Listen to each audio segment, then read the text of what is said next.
Bom, então, boa noite, né? Queria agradecer ao Santiago aí a gentileza da gravação, agora à noite. E nós estamos retornando aqui, tanto pelo Professor Global, quanto pela República do Diraquistão, para iniciar um ciclo de celebrações sobre o centenário da mecânica quântica.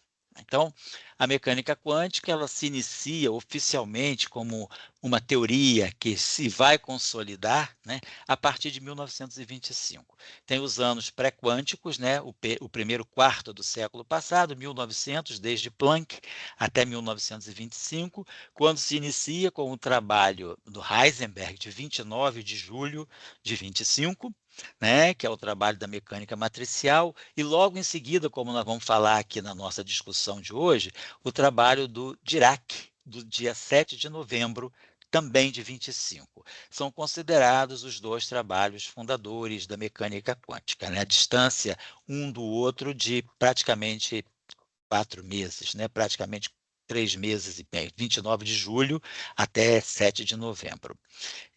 Então, a gente vai fazer esse ciclo, né, que é celebrando o centenário da mecânica quântica. E nós pretendemos fazer da seguinte maneira, né? Então, está aqui o professor global, o Diraquistão e o centenário da mecânica quântica.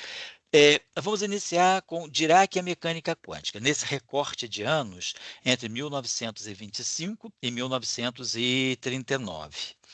Depois, vamos falar também de um ciclo que vai ser Heisenberg e a mecânica quântica, também nesse período 25 a 39, e depois Schrödinger e a mecânica quântica de 25 a 39.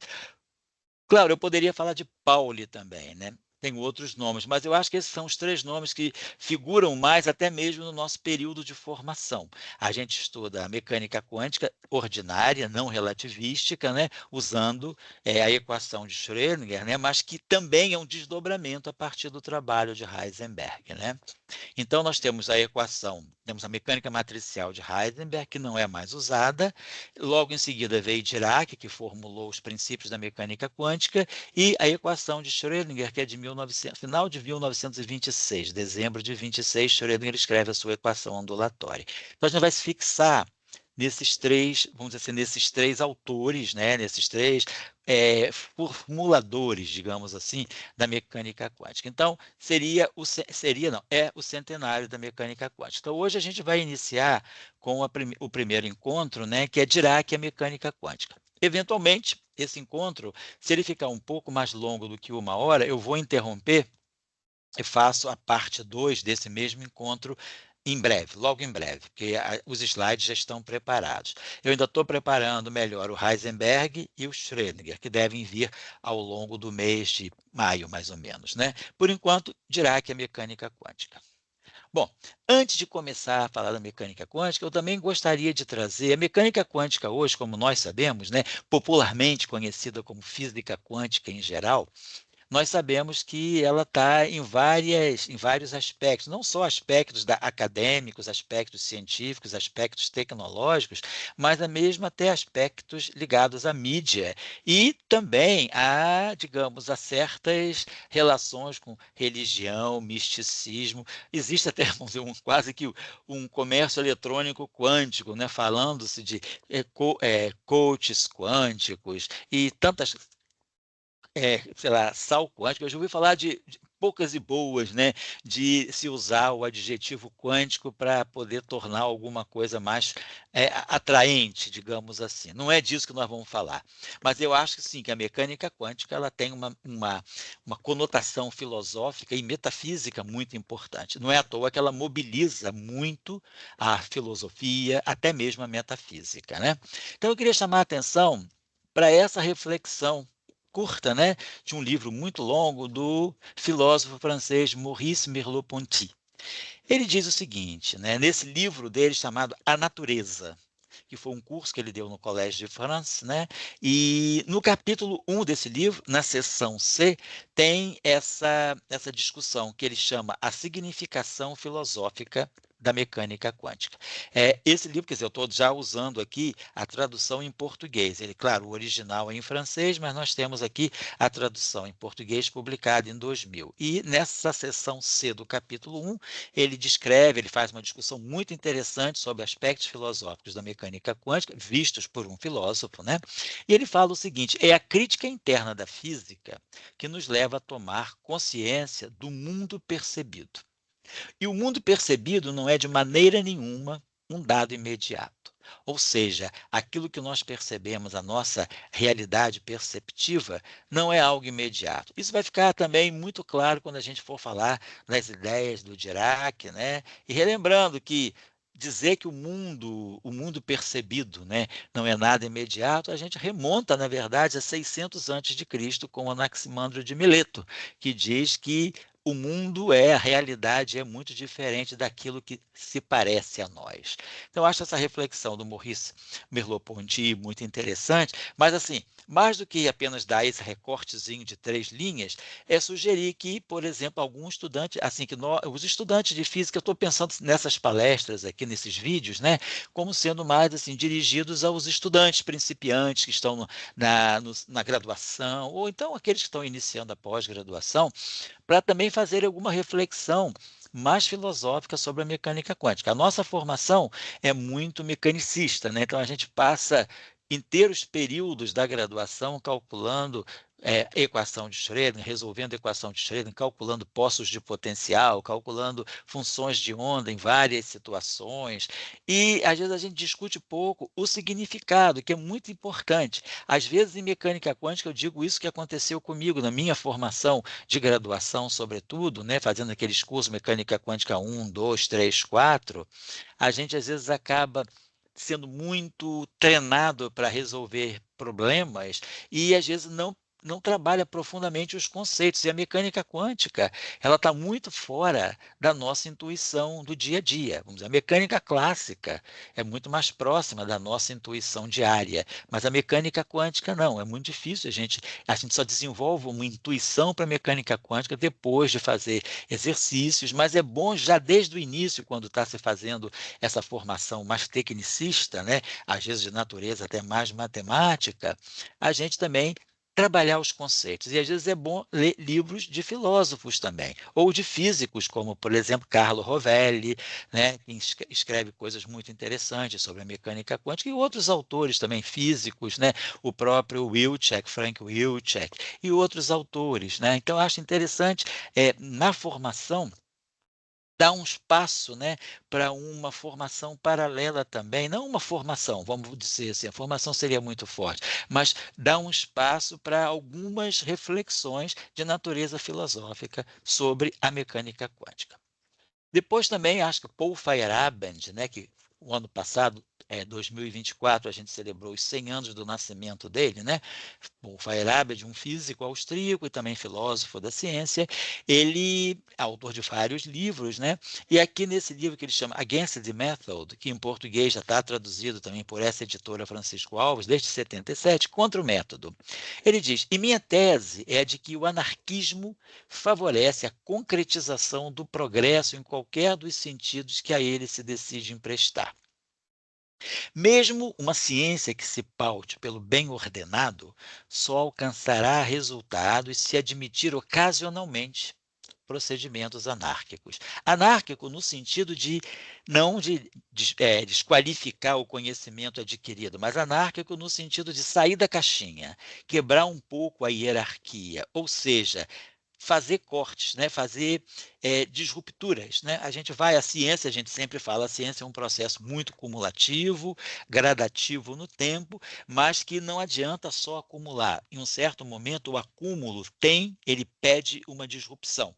A mecânica quântica é uma disrupção. A gente passa de um mundo completamente determinístico para um mundo agora em que a gente vai trabalhar com indeterminações, com incertezas, né, com probabilidades. Né? A mesma coisa acontece da mecânica clássica, passando para a relatividade, da mecânica newtoniana, né, passando para a mecânica relativística, acontece com a teoria quântica de campos também, quando a gente sai da noção de um vácuo, né, trivial e passa para a noção de vácuo quântico, acontece no estudo da gravitação, quando a gente sai da gravitação, vamos dizer, newtoniana, baseada na geometria euclidiana, e a gente tem que ir para a geometria riemanniana, como Einstein colocou a partir dos seus trabalhos de 1915. Então, é preciso ter uma disrupção.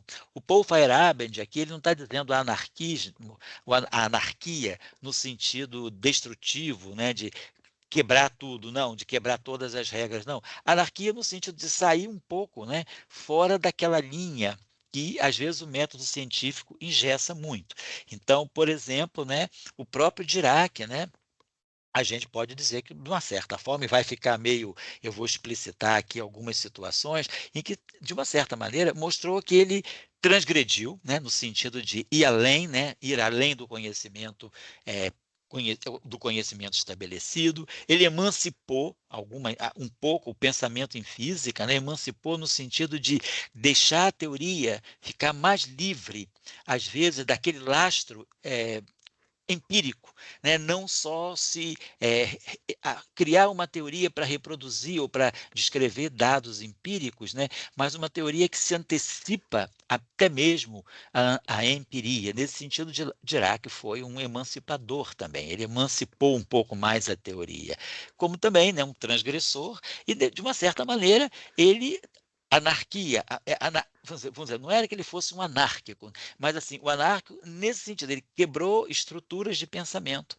né, para poder, por exemplo, interpretar na teoria dos buracos dele a antimatéria. Por isso mesmo ele recebeu críticas muito violentas da parte do Heisenberg, da parte do Pauli, como nós vamos ver mais à frente. Então, eu acho que é interessante também textos do Paul Feyerabend, não só contra o método também, né, mas assim alguns escritos do Feyerabend discutindo também a ciência, o método científico, a ciência. Claro, o Feyerabend foi além, ele falou das artes também, da linguagem, mas interessante ver os trabalhos, né, sobretudo quando ele fala da física, porque ele originalmente foi um físico que depois se tornou filósofo da ciência. E aqui voltando ao Dirac.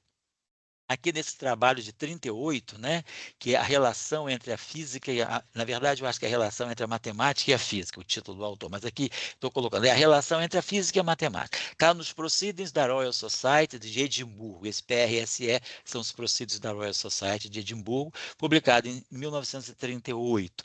Esse artigo e essa conferência, né, esse evento foi organizado, né, na Universidade de Edimburgo, quando Max Born estava lá. Max Born já tinha deixado a Alemanha por questões, né, políticas, né, por questões de perseguição lá do regime que se estabelecia, do nazismo, que se estabelecia o Reich, né, e ele vai então convidado, né, se refugia em Edimburgo e lá ele organiza esse evento e o Dirac escreve esse artigo bem filosófico, né, sobre a relação entre a matemática e a física. Ele fala: o físico, no seu estudo dos fenômenos naturais, tem dois métodos de progredir. O método do experimento e da observação, ou seja, estamos falando da empiria, e o método do raciocínio matemático, ou seja, um método mais dedutivista, né? Quer dizer, o método experimental e observacional, que é empírico, ele é um pouco mais indutivo. A gente vai induzindo resultados a partir da observação. Ao passo que Dirac é, dá uma virada no processo e fala: não, vamos usar também o método da dedução matemática, que é um método muito mais dedutivo, mais abstrato. Então, ele diz: o primeiro método, que é o método empírico, é justamente a coleção de dados selecionados.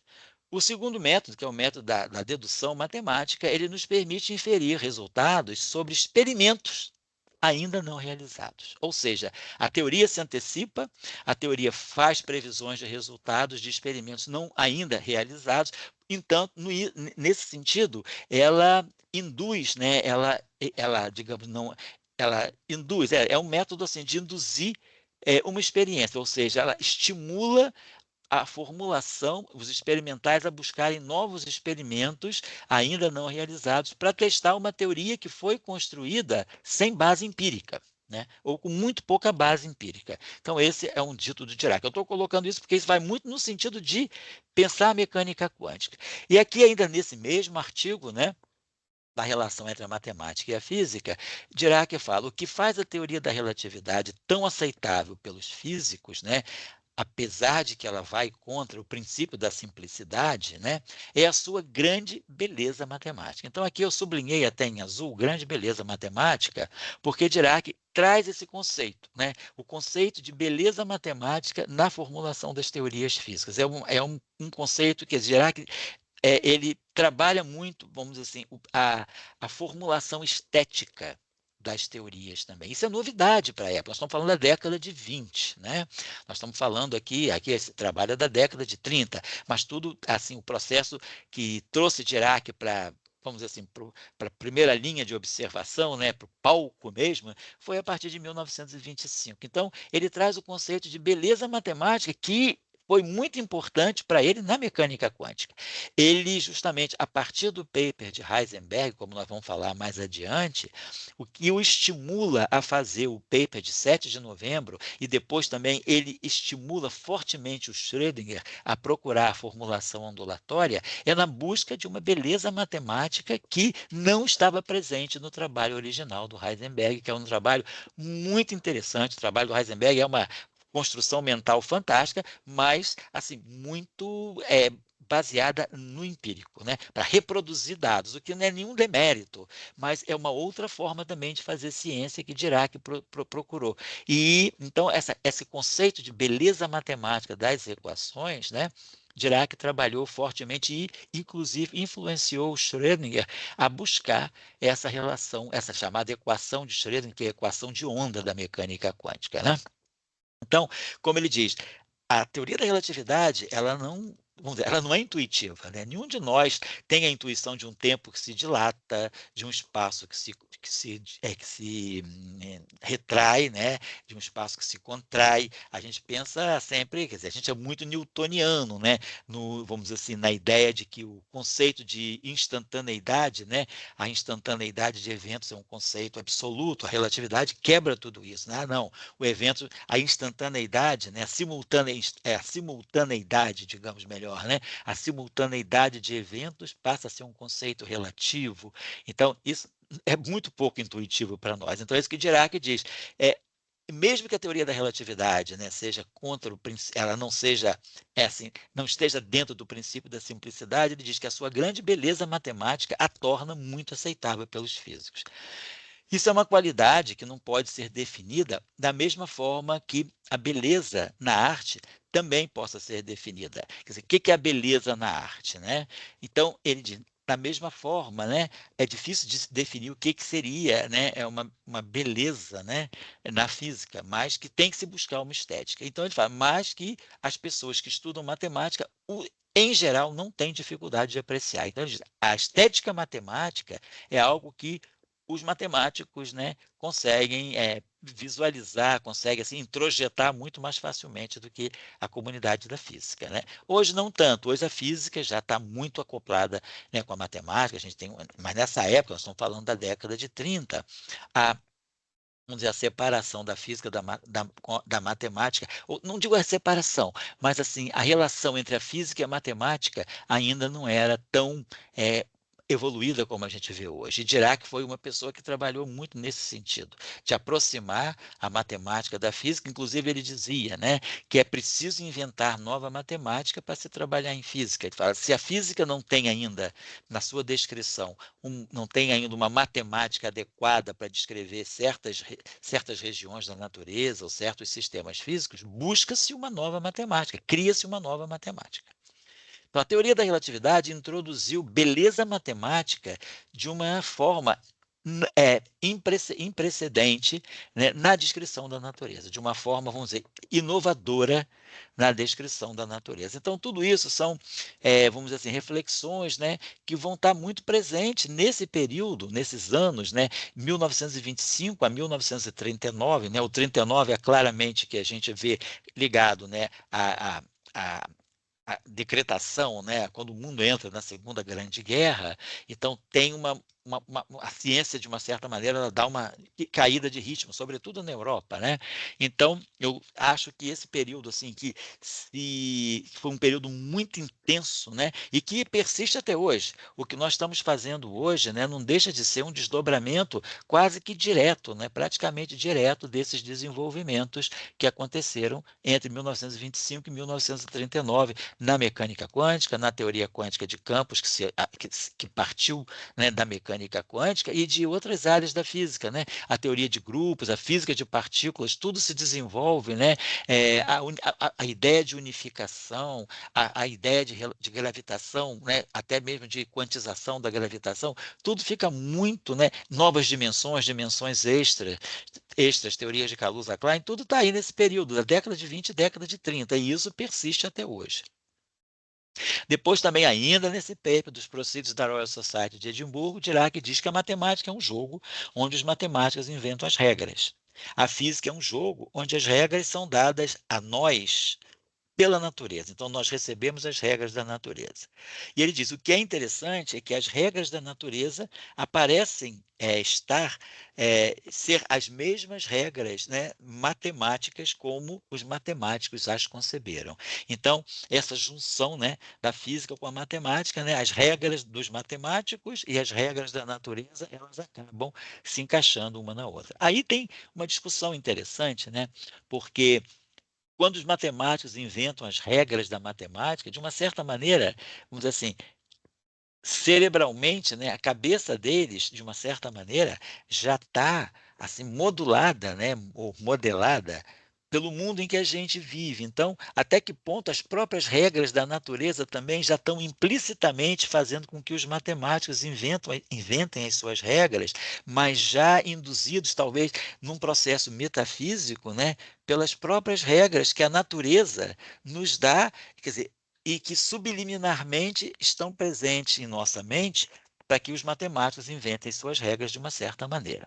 Então, tem muita reflexão aí que eu acho que eu não sou a pessoa absolutamente, né, capaz de discutir isso a fundo, mas eu acho que as pessoas que estudam filosofias, que estudam lógica, que até mesmo aqueles que se dedicam vamos dizer assim, a perceber os aspectos metafísicos das teorias, né, das teorias em física, por exemplo, possam discutir com muito mais profundidade, mas eu acho que é algo que é importante da gente pensar sobre, mesmo que a gente não tenha a formação para isso, mas assim, ficar imaginando, né, ficar tentando compreender até que ponto, né, por que essas regras da matemática e as regras da natureza acabam caminhando juntas, acabam se agregando umas das outras mais à frente. Por que a matemática poderia inventar regras que são lógicas, dão uma grande matemática, mas que não descrevem a natureza?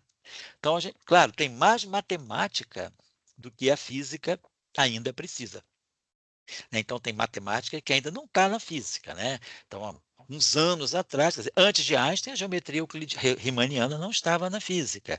A teoria de grupos, ela entra na física também mais fortemente a partir de 1918, 19, com o grupo de Göttingen, né? Lá com Hermann Weyl, com Oscar Felix Klein, depois com Oscar Klein, que é o filho que continua, Noether, né? M. Noether, Hilbert, né? Hermann Weyl, a teoria de grupo, ela entra na física fortemente a partir também dos anos 20. Então, a geometria diferencial vai entrando na física mais fortemente a partir dos anos 50, né? Depois a gente vai trazendo a topologia para a física, geometria algébrica para a física, com a teoria de cordas pede muita topologia algébrica, geometria algébrica, então teoria de números. Então, a matemática vai se acoplando com a física. Então, essas regras inventadas pelos matemáticos acabam, né, vamos dizer assim, se harmonizando com as regras que a natureza traz para a física, para o físico ler. Então, acho que isso é uma questão bem interessante para ser discutida. E aí, a gente vai agora, a minha ideia agora seria tentar, quer dizer, qual é a proposta aqui, né? Não é só fazer, não, assim, uma descrição de que como a mecânica quântica surge, é compreender o contexto. Em que contexto a mecânica quântica se constrói e em que contexto efervescente, né, as ideias, né, vão sendo debatidas, os conflitos. Então, eu estou querendo trazer um pouco aqui para a gente, quer dizer, ninguém aqui está tentando, ninguém aqui eu vou escrever equações, resolver equações, né, soluções da equação de Dirac, nada disso. A gente vai querer descrever, trazer as referências primárias, que eu acho que é importante um estudante de graduação ou de pós-graduação, a gente ter também, na nossa formação, a leitura das referências primárias, né? Claro, a gente estuda tudo isso hoje em livros muito avançados, livros muito modernos, né? Mas é importante a gente também, por mais difícil que seja, e não é fácil, ler os trabalhos originais, os trabalhos primários, porque eram escritos de uma forma diferente, a estética do trabalho era uma outra, a matemática, a maneira de apresentar o paper era muito mais aberta do que hoje. Hoje é tudo muito casadinho, a gente tem uma estrutura muito fechada de paper hoje, a introdução, contextualização, os aspectos técnicos, aí depois vai fazer as discussões físicas, os gráficos, os plots, né, os resultados numéricos e as conclusões, referências. Antigamente havia um discurso muito mais, às vezes os papers eram muito mais ensaios do que monografia até. Hoje os papers têm um caráter muito monográfico, onde a gente tem que fazer um recorte e responder aquele recorte. Antigamente, nessa fase mais inicial de 100 anos atrás, na década de 20 e 30, havia uma estrutura muito mais ensaística. A gente estava falando mais de essays, de ensaios, né, em que a gente não tem um comprometimento com uma questão única. A gente assim, pode abrir mais assim, a questão das especulações, a questão de trazer ideias que não são fechadas no próprio paper. Hoje o paper, a ideia dos nossos trabalhos hoje é muito mais monográfica do que ensaística, né? Então, o ensaio é interessante, mas às vezes é mais difícil de ler, porque se torna muito aberto, né? Não tem uma questão exatamente muito fechada.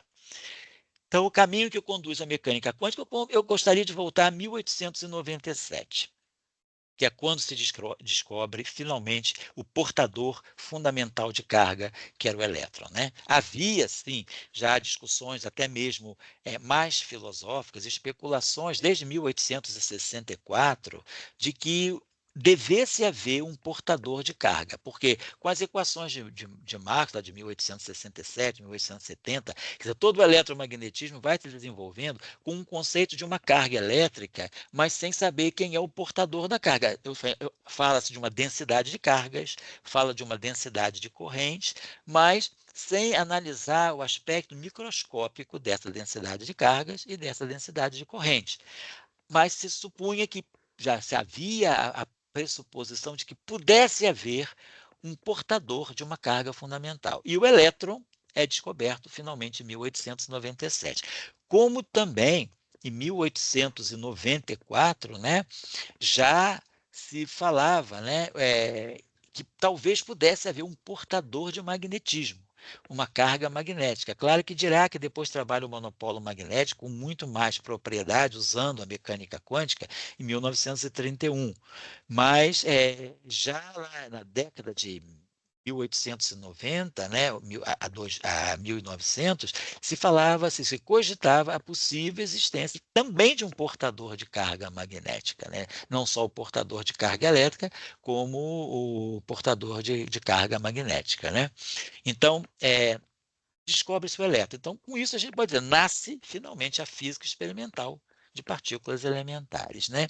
E Zeeman compreende, nesse mesmo ano de 1897, que deveriam ser os elétrons os responsáveis pela emissão de luz por parte dos elementos. Isso é fundamental para a mecânica quântica, né? Porque aí a gente está falando de quer dizer, no fundo, a gente está falando de quê? De um efeito fotoelétrico, a emissão de luz, né, por parte dos elétrons. Ou seja, o que está acontecendo no átomo? Ainda não se tinha a estrutura atômica, né, de lá de 1900, que foi a estrutura atômica de Rutherford, né, lá de 1911, né, que Rutherford finalmente vê qual é a questão do que existe um núcleo atômico e que existem elétrons orbitando.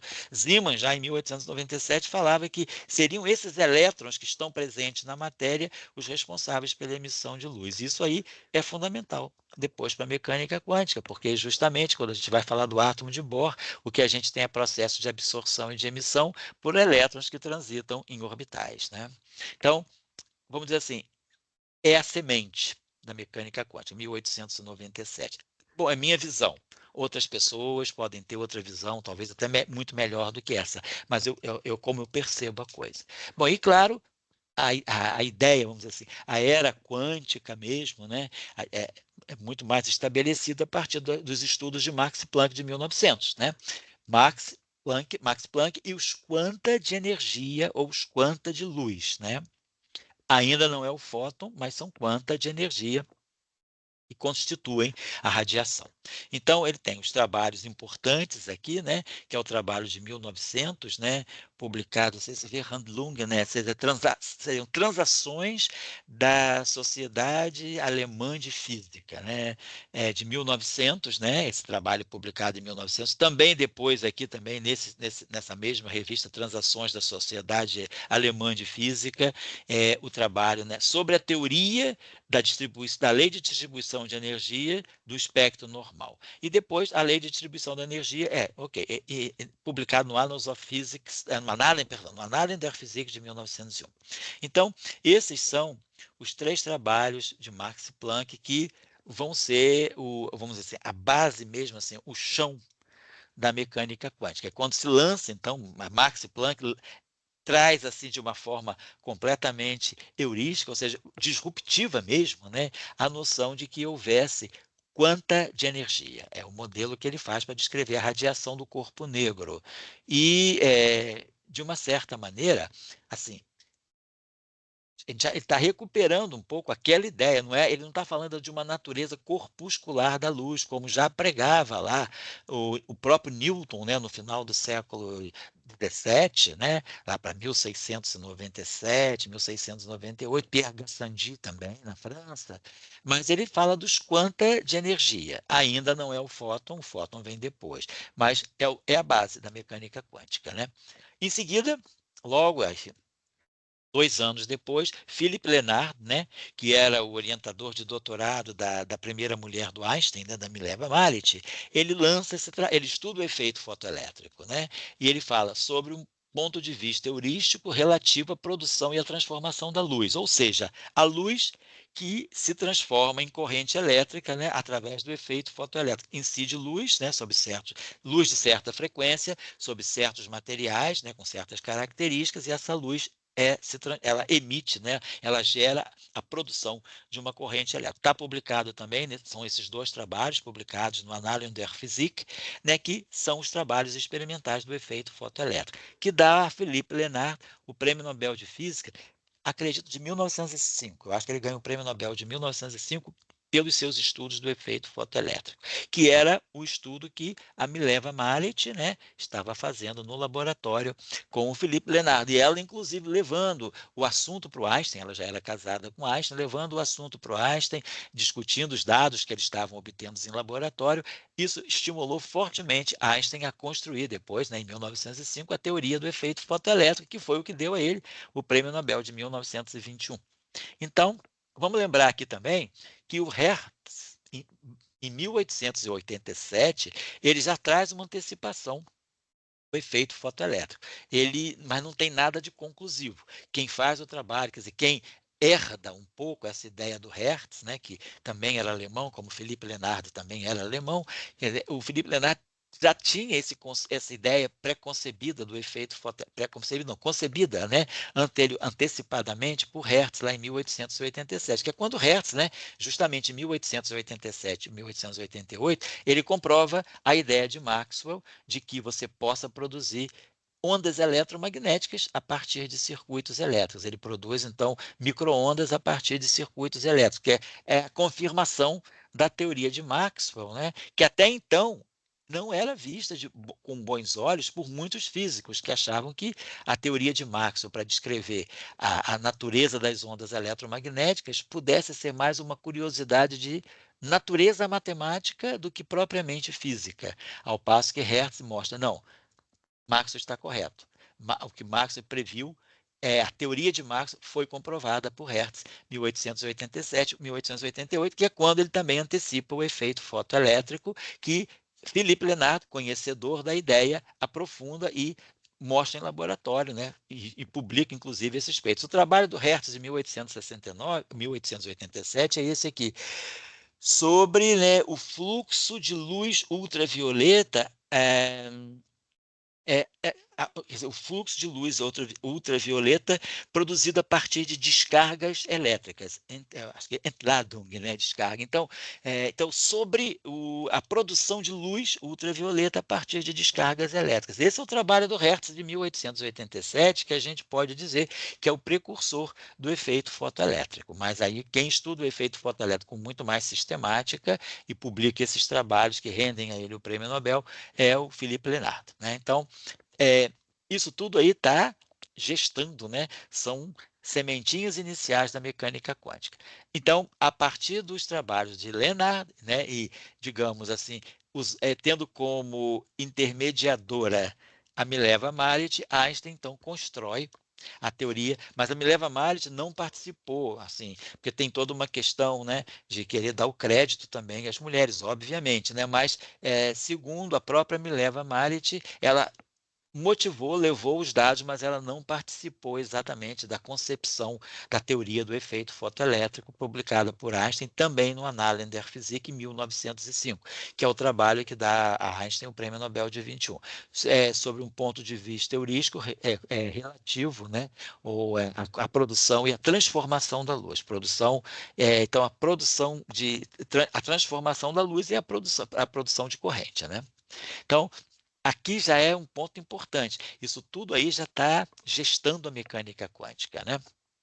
1909, uma proposta do Einstein, né, que é sobre o desenvolvimento, né, de novas visões relativas à natureza e à constituição da radiação. Então, nesse trabalho aqui publicado no Physikalische Zeitschrift, né, de 1909, Einstein propõe, então, assim, 1909, 14 anos antes dos experimentos de Compton, que são de 1923, que os quanta de luz também devessem transportar momento linear e que pudessem vir a ser chamados de partículas, né? Que depois viriam a ser batizadas, né, por Lewis e por Compton em 1926. Mas Einstein, né, não faz, vamos dizer assim, ele desenvolve teoricamente, mas ele não faz os experimentos que Compton faz e mostra que realmente para discutir para compreender o efeito fotoelétrico é preciso que os quanta de luz também transportem momento linear, o que rende a eles, né, o que os torna partículas, o que lhes rende o status de partícula. Então, esse trabalho de Einstein é muito importante, entre outros trabalhos que Einstein fez, mas esse trabalho de 1909, ele já faz uma antecipação da ideia do fóton. Depois, Niels Bohr, o modelo atômico, né? E a relação do átomo com a luz, né? Absorção e emissão de radiação. Niels Bohr, nesses dois trabalhos de 1913, o 1º de julho e o 2º de setembro, né? Sobre a constituição dos átomos e moléculas, ou seja, a teoria atômica de Niels Bohr, que, no fundo, na década de 20, mesmo depois que se institui a mecânica quântica, né, por Dirac, por Heisenberg, por Schrödinger, por Pauli, né, havia uma parte da comunidade que achava que o modelo de Bohr ainda fosse melhor do que a mecânica quântica. Quer dizer, não havia uma ligação, o modelo de Bohr não era visto como assim uma parte da mecânica quântica. Havia uma certa competição. O que é melhor para descrever o átomo? É o modelo de Bohr ou é a mecânica quântica? Só a partir dos anos 27 e 28 é que a mecânica quântica começa a se instaurar como também a boa teoria para descrever o espectro atômico. Mas havia essa competição. Inclusive, nós vamos ver depois, né, que o Bohr, né, e Kramers, né, numa teoria deles lá, eles contestavam algumas coisas, né, ligadas à mecânica quântica. Nós vamos ver já já. Então, havia essa competição entre, vamos dizer, o que a gente chama o átomo de Bohr e o átomo descrito pela mecânica quântica. Mas depois, claro, a mecânica quântica passa a dominar a cena. Então, esses dois trabalhos de Bohr também, eu diria que estão preparando, né, todo vamos dizer assim, o contexto, né? Estão preparando assim, a atmosfera em que vai surgir a mecânica quântica. 14, Millikan, né, comprova a expressão de Einstein para o efeito fotoelétrico, né? Então, e ele faz uma determinação da constante de Planck. Nada mais quântico, né, do que a própria constante de Planck. É publicado no Physical Review em 1914. Então, é quando Millikan, né, ele realmente comprova em laboratório a expressão, né, que está associada ao efeito fotoelétrico, né, que é a transformação da frequência, tem a chamada aquela função W, né, que é a função potencial ali, que vai dar também aquela energia que vai fazer com que possa liberar a corrente elétrica, oh, perdão. Então, e aí ele faz, através do experimento do efeito fotoelétrico, ele obtém uma determinação direta da constante de Planck também. Isso aí, então, é um trabalho muito importante, porque aí a gente tem essa constante de Planck, né? Sei lá, na faixa de 6,34, né, vezes 10 a menos, não, 6,67 vezes 10 a menos 34 joules segundo, né, que é, então, essa escala entre energia e tempo e entre momento linear, joule segundo é a mesma coisa que quilograma metro por segundo vezes metro, né? Quilograma metro ao quadrado por segundo, que é a unidade da constante de Planck. É momento linear vezes distância, que é a mesma coisa que energia vezes tempo. Então, isso aí vai ser fundamental para o princípio da incerteza depois. 1916-17, Einstein publica também 2 trabalhos, né? Emissão e absorção de radiação na teoria quântica e sobre a teoria quântica da radiação. São esses 2 trabalhos publicados, um nesse aqui, o primeiro é nas transações, né, da Sociedade de Física Alemã, volume 18, perdão, 1916, e depois Comunicações da Sociedade de Física, né? Então, publicado em Zurique, né? Em 1916. Então, são os 2 trabalhos de Einstein que vão dar a base para a construção dos masers e dos lasers, né? O primeiro laser só é construído em 1960, né? Portanto, praticamente 44 anos depois, que é o laser de Ruby, que foi produzido, o maser já é da década de 50, mas o laser inicia-se com a década de 60. Então, 2 trabalhos importantíssimos, porque é a emissão e a absorção de radiação na teoria quântica. Então, tudo isso aí são bases, né, construtivas da mecânica quântica. Eu não estou citando aqui, mas tem também o livro do Tomonaga, né, que é a história do spin.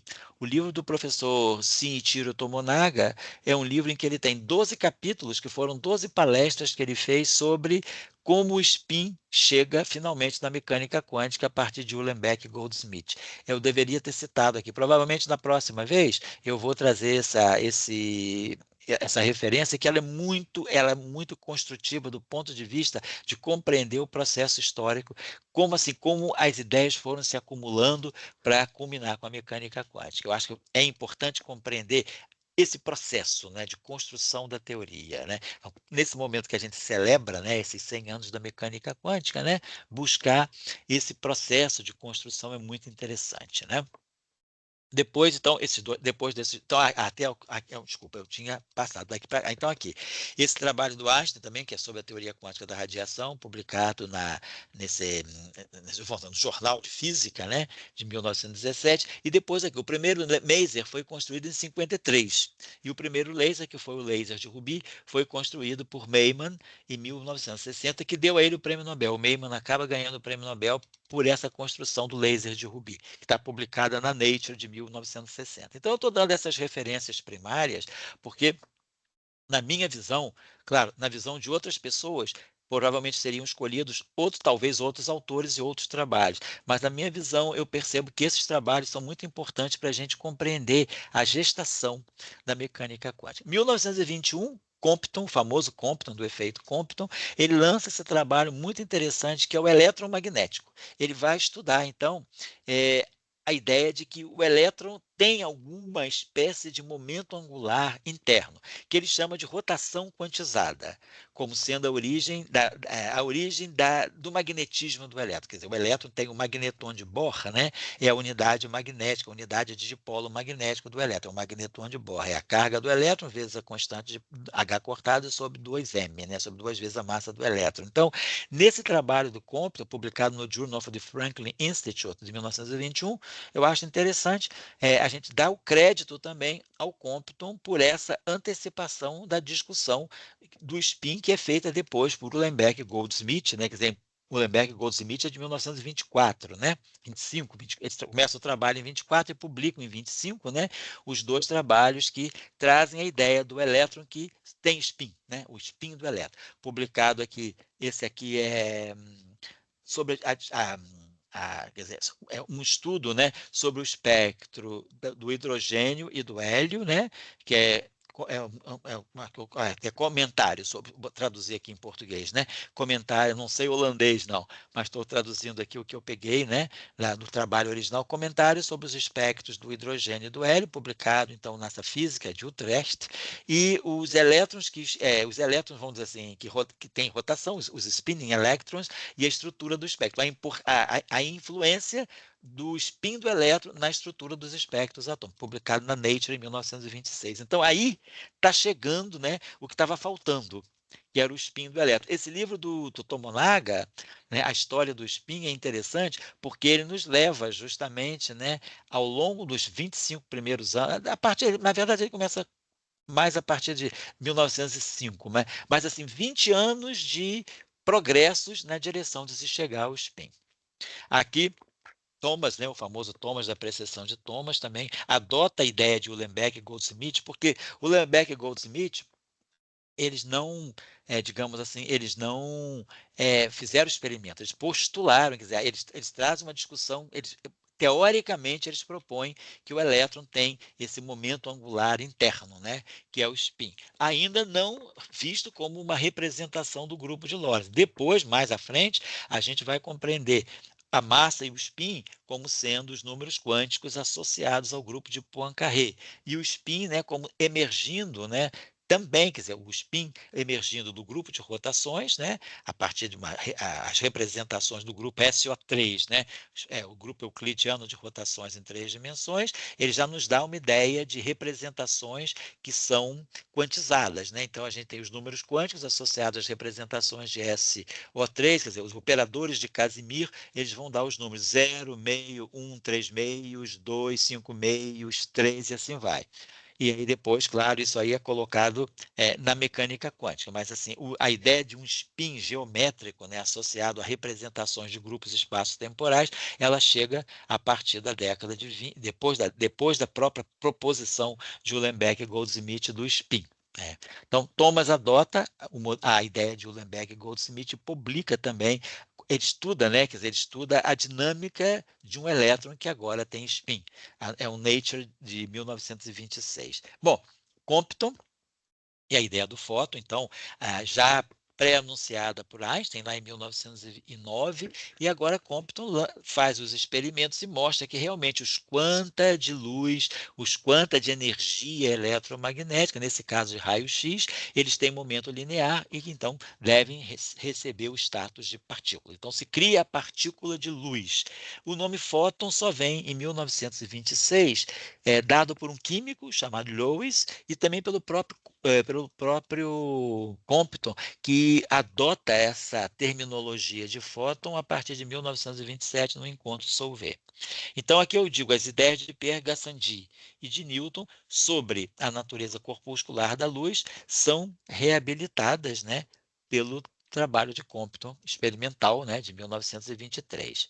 E aí, Louis de Broglie, né, invocando, né, essa ideia mais, vamos dizer assim, abstrata, né, de que a natureza tem uma simetria, né, se a radiação, se a luz, se a onda tem um comportamento material, um comportamento corpuscular, não poderia acontecer da própria matéria também ter um comportamento ondulatório?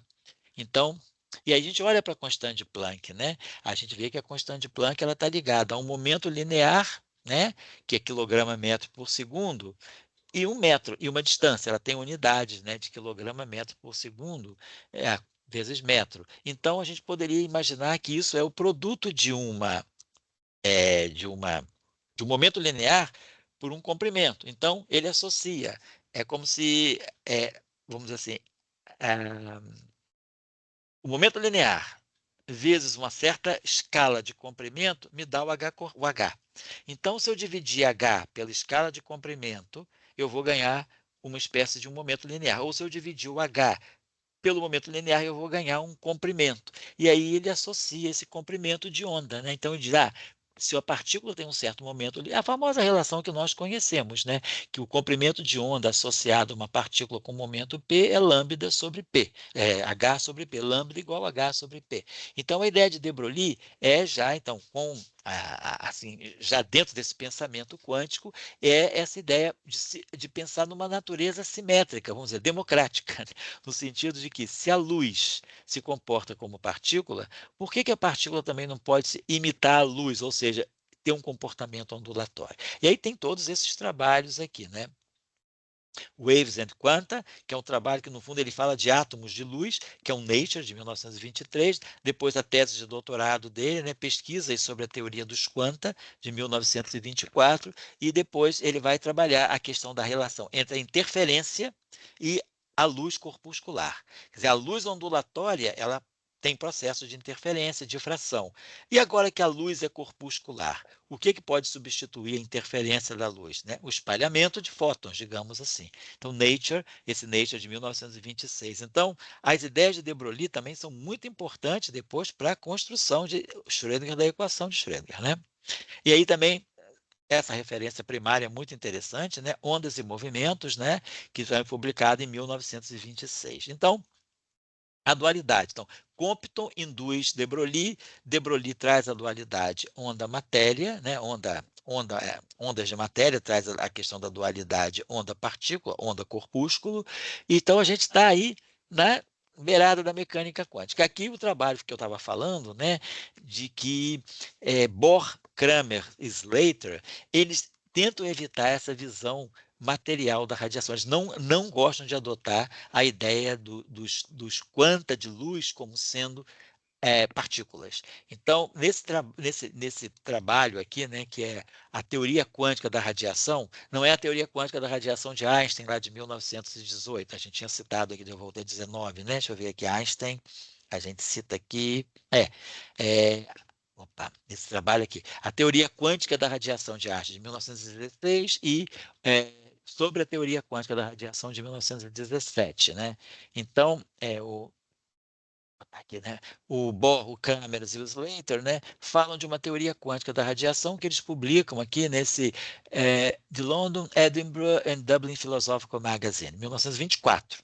Então, aqui eu estou colocando essa observação que a teoria, né, dos quanta de luz pode eu estou colocando entre aspas porque é uma citação deles, direta deles. A teoria dos quanta de luz pode, obviamente, não ser considerada como uma solução satisfatória para o problema da propagação da luz.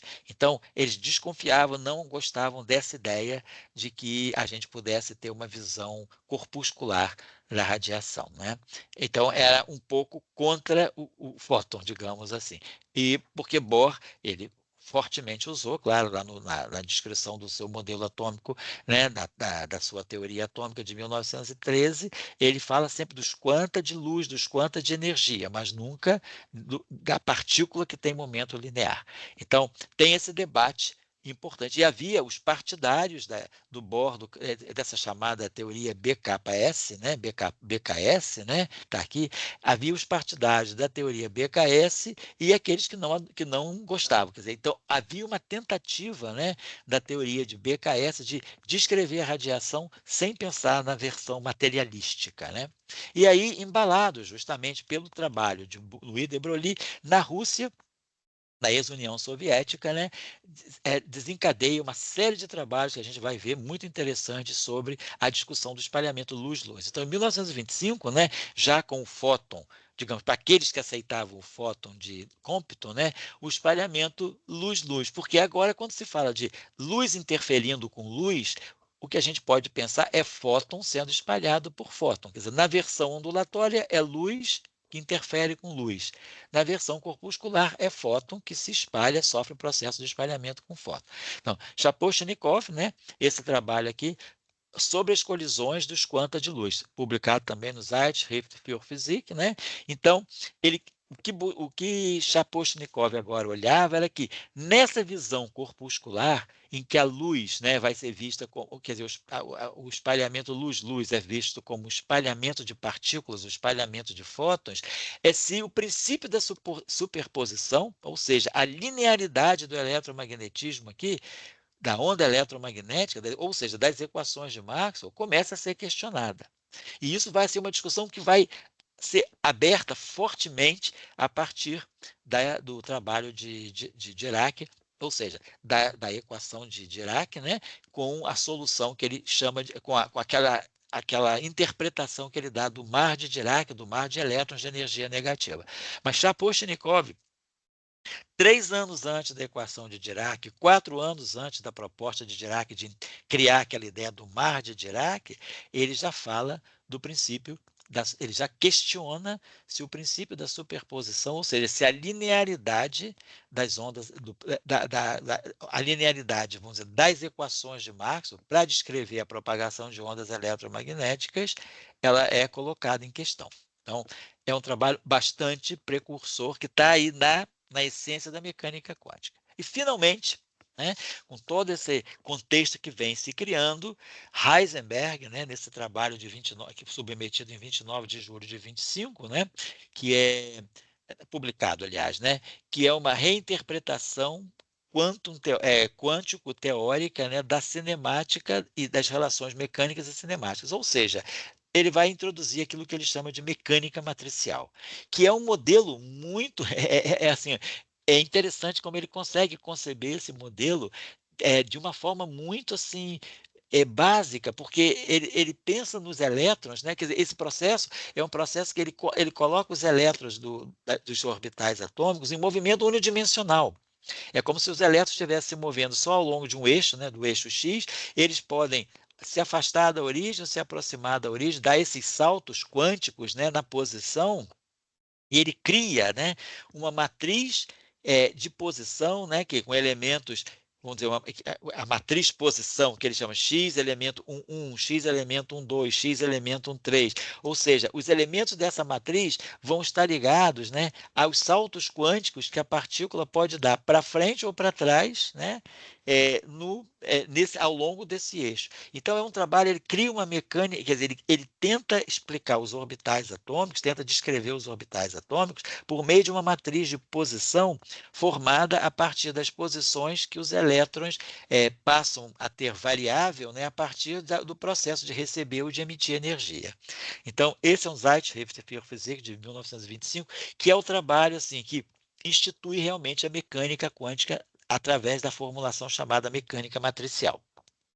Aí tem uma história muito interessante, que certamente vai ficar para a parte 2, que a gente já está terminando, já está quase 1 hora de vídeo, né? Não adianta cansar muito também as pessoas, que é o trabalho de Dirac de 7 de novembro de 25. Tem uma história muito interessante aí, porque nós estamos falando que já era o período de verão. O trabalho do Heisenberg é de 29 de julho, ou seja, verão no hemisfério norte. E o orientador do Dirac entra em Cambridge em 1923. 23, 24, ele trabalha com assuntos que não tinham a ver com a mecânica quântica. Dirac entra na mecânica quântica de uma forma um pouco ainda incrédula, né?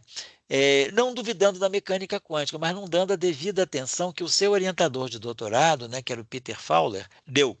O Fowler assistiu a palestra do Heisenberg em Cambridge e escreveu depois para o Heisenberg pedindo os escritos. E Heisenberg gentilmente mandou os escritos, mandou as deduções todas do trabalho da mecânica matricial. E Fowler achou muito complicado.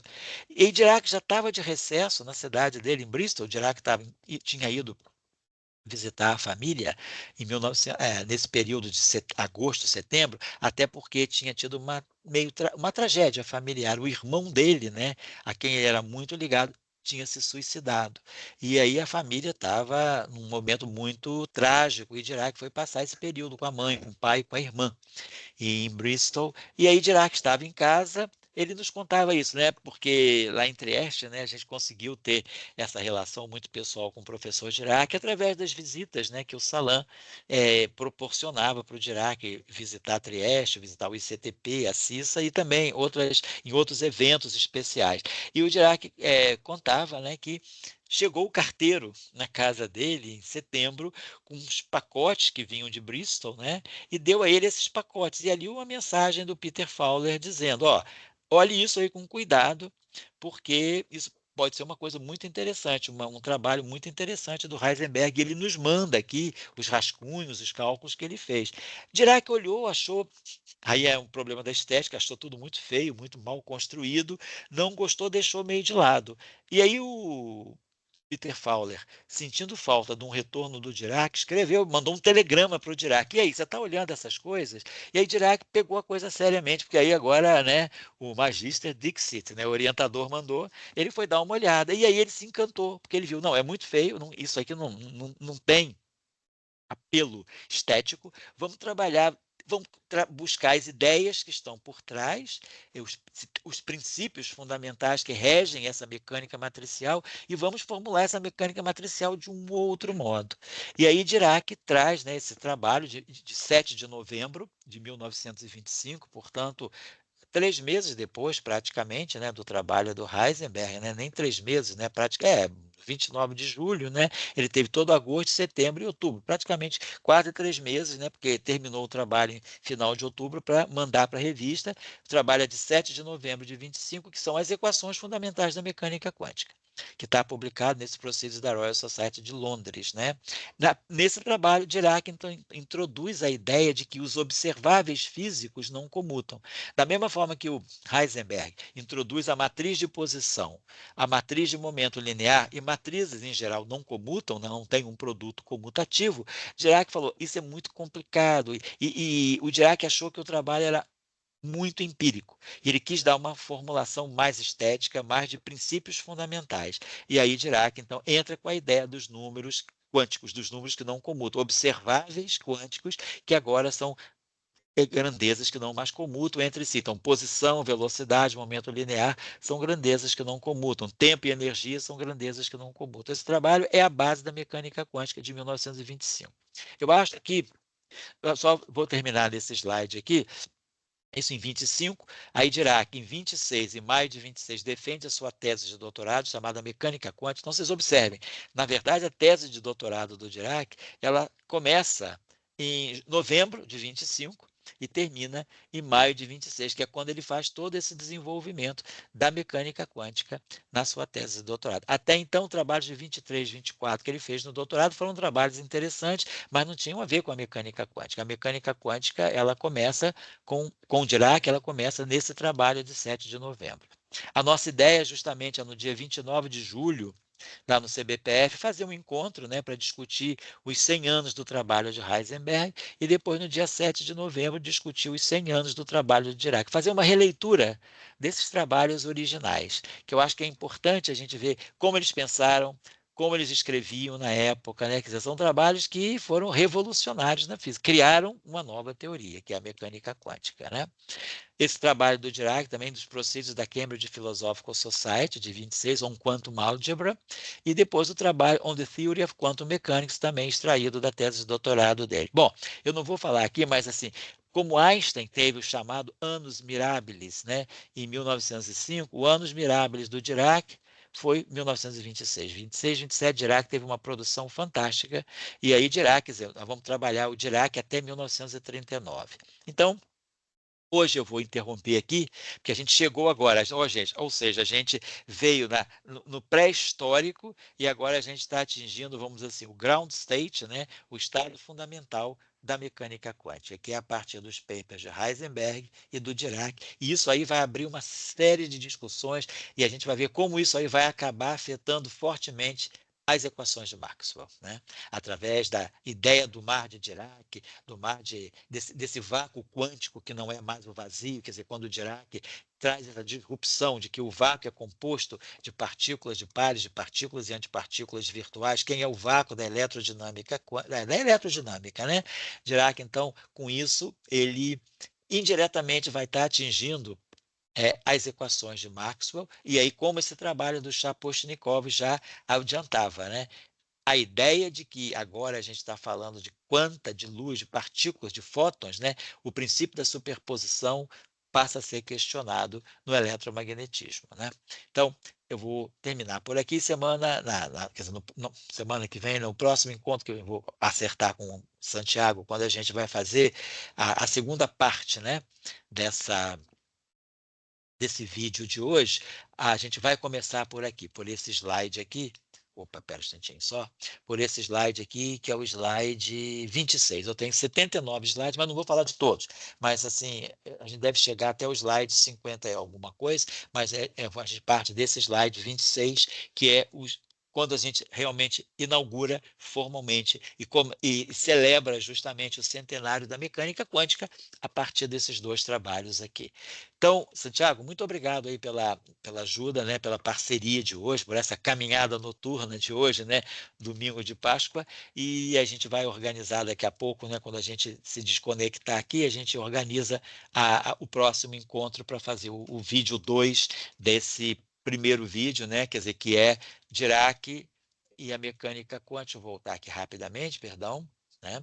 Dirac e a mecânica quântica, quer dizer, esse primeiro recorde, de 1925 a 39. Então, esse primeiro vídeo, a gente certamente, como eu previa, a gente vai ter que realmente dividir em dois, parte 1 e parte 2. Hoje a gente fez a parte 1 e já em breve, né, já está tudo prontinho, a gente já pode gravar a parte 2 para disponibilizar também no Professor Global.